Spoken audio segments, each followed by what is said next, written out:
안녕하십니까. 예수의 정재천 요한신부입니다.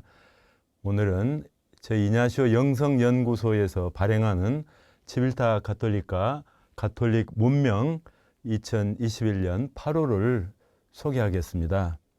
이번 호에는 두 개의 글을 실었는데요.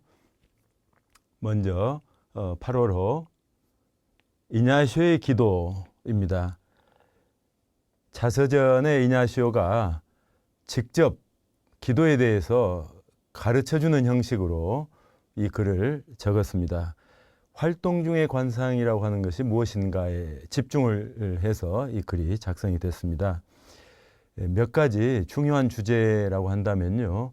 자서전에 이야기하듯이 만대사 회심 체험 때 이냐시오는 자신의 하느님 체험을 이렇게 이야기합니다. 마치 학교 선생님이 학생을 다루듯이 나를 다루셨다 이렇게요. 그런데 이 학생과 학교 선생님의 그 관계를 평생 동안 지속했다는 것이죠. 그래서 말년에 쓴 영적 일기에 보면 나는 어린애입니다 라고 고백하는 라틴어 표현이 있는데요.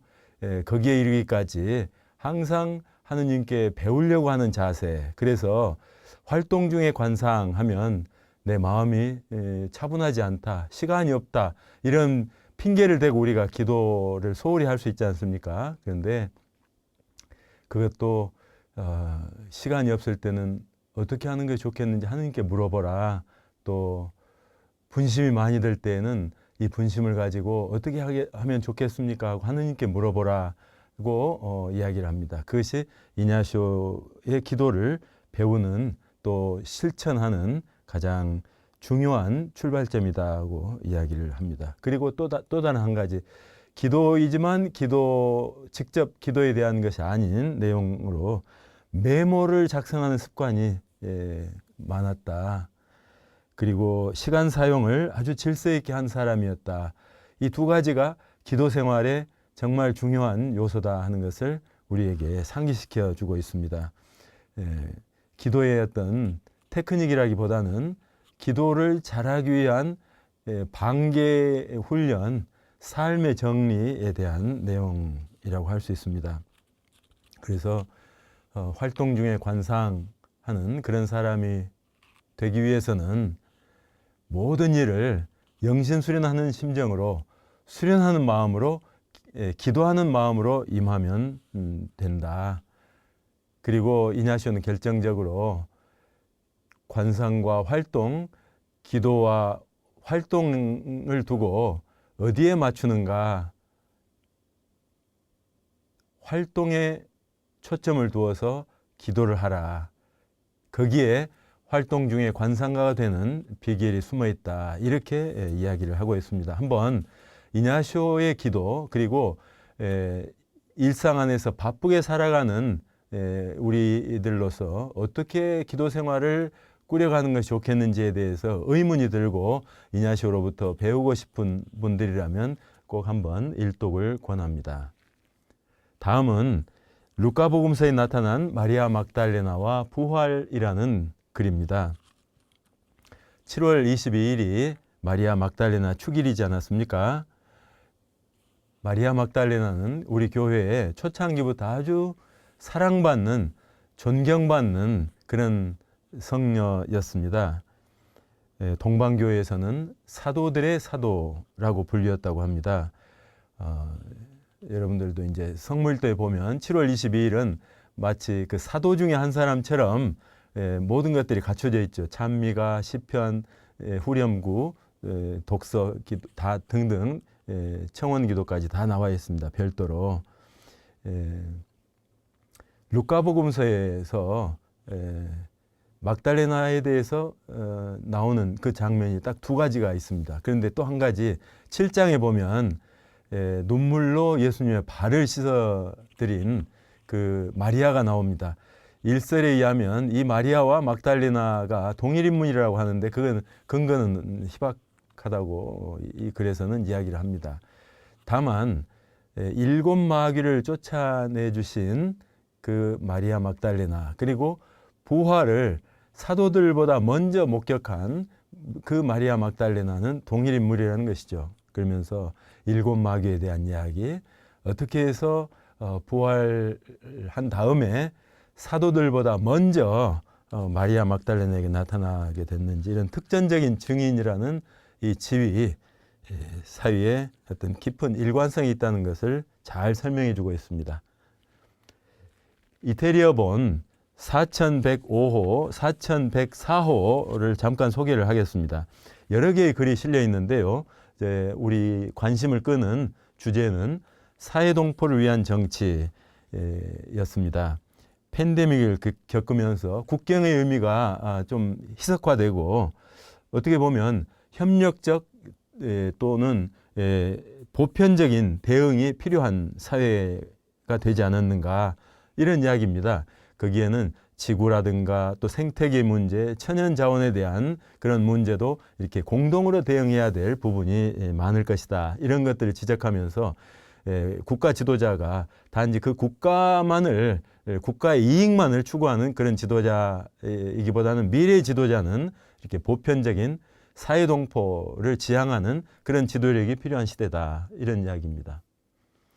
그 다음에 지난 3월 초에 교종 프란치스코께서, 제가 지금 교종이라고 의식적으로 하고 있는데요. 아직 낯선 표현입니다. 그런데 우리 치빌타 가톨리카에서는 교종이라는 표현을 쓰기로 결정했습니다. 원래 그 천주교 용어집에는 교황 또는 교종 두 가지를 병용할 수 있도록 그렇게 허용을 했는데요. 그런데 교황님이 하시는 일이 정말 어느 나라 국가 지도자보다도 더 중요하고, 또 우리 전통적인 표현을 하면 황제보다 더 의미 있는 그런 역할을 하시는 것이 사실이지만, 복음서에 나오는 섬기는 자가 다스린다, 또 베드로 사도가 감히 자기가 예수님의 제자라고 불릴 그런 주장을 하지 않는 그런 겸손함을 생각해 볼 때, 교종, 우리 종교의 으뜸이신 분이다 하는 걸로 부르게 되면 조금 더 맞지 않은가 싶어서, 우리 치빌타 가톨릭에서 새로운 문명을 추구한다는 차원에서 교종을 선택하기로 했습니다. 교종 프란치스코께서 3월 초에 이라크를 방문하시고 이슬람 지도자들과 대화를 하셨습니다. 이것을 글을 실었었는데요. 이번에는 그레고리안 대학의 이슬람 학과에서 가르치시는 펠릭 신부님, 우리 한국에도 한번 오셨어요. 이분이 이제 신학적인 고찰을 하게 한 글입니다. 그러니까 교종의 이슬람 세계 방문, 그들과의 만남은 신학적인 좀 넓은 차원에서, 역사적으로 또 신학적으로 타 종교와의 대화, 이 차원에서 좀 넓게 보면 그 의미가 더 드러난다. 그런 차원에서 글을 썼습니다.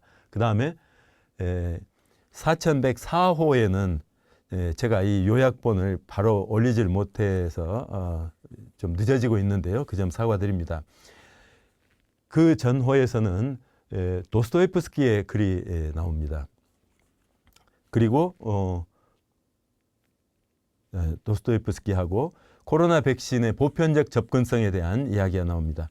WHO, 세계보건기구가 현 상황을 좀 평가해달라 하고 독립적인 전문가 그룹에게 의뢰를 했는데요. 그들의 보고 중에 하나는 현재 상황을 볼 때 초기에 잘 대응을 했으면 이와 같은 극적인 상황을 피할 수도 있었다. 그런 결론도 포함이 되어 있다고 합니다. 그래서 좀 신속한 대응, 좀 전 지구적 차원에서 어떤 이런 팬데믹에 대해서 잘 대응할 필요가 있다. 이런 글도 실려 있습니다. 함께 제가 올리도록 하겠습니다. 그 다음에 말씀드린 대로 지난 7월 달에 제가 좀 시간을 많이 들인 일은 이거였습니다.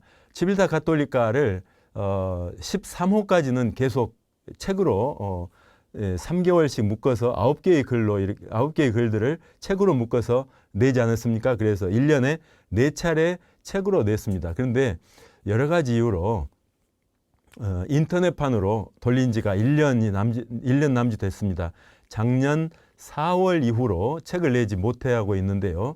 그런데 인터넷판으로 하니까 그런 대로 괜찮겠다 싶습니다. 또 이거를 이제 정기 구독을 하도록 유도를 하고 해서 좀 인터넷판 위주로 하는 방법을 생각하고 있습니다. 다만 그래도 책자가 갖는 무게가 있기 때문에 1년에 한 번 정도는 지난 과월호에서 보관할 의미 또 소장할 그런 가치가 있는 또 두고두고 볼 그런 필요가 있는 글들은 간추려서 책으로 내는 것이 좋겠다 그런 생각입니다. 그래서 1년에 한 차례는 책으로 내는 그런 방법으로 이제 저희들이 정했는데요. 이번에 그것을 내게 됐습니다. 지금 작년 4월부터 올해 6월 말까지 실린 글들 중에서 간추려서 5개의 주제로 했습니다. 넘어갔는데요. 5개의 주제는 팬데믹과 관련되는 것, 그 다음에 교종 프란치스코의 리더십과 관련되는 것, 세 번째로는 모든 형제들 그리고 가난한 이들을 위한 교회의 입장, 교회의 그 사목적인 배려에 대해서 주제들을 묶었습니다. 네 번째로는 예수회가 교육수도회로 자리매김을 해왔습니다. 그것과 관련해서 교육과 예수회라는 제목으로 교육과 관련된 그런 내용들을 모았습니다. 다섯 번째로는 세상과 교회라는 주제에 걸맞는 것들을 모아서 이렇게 했습니다.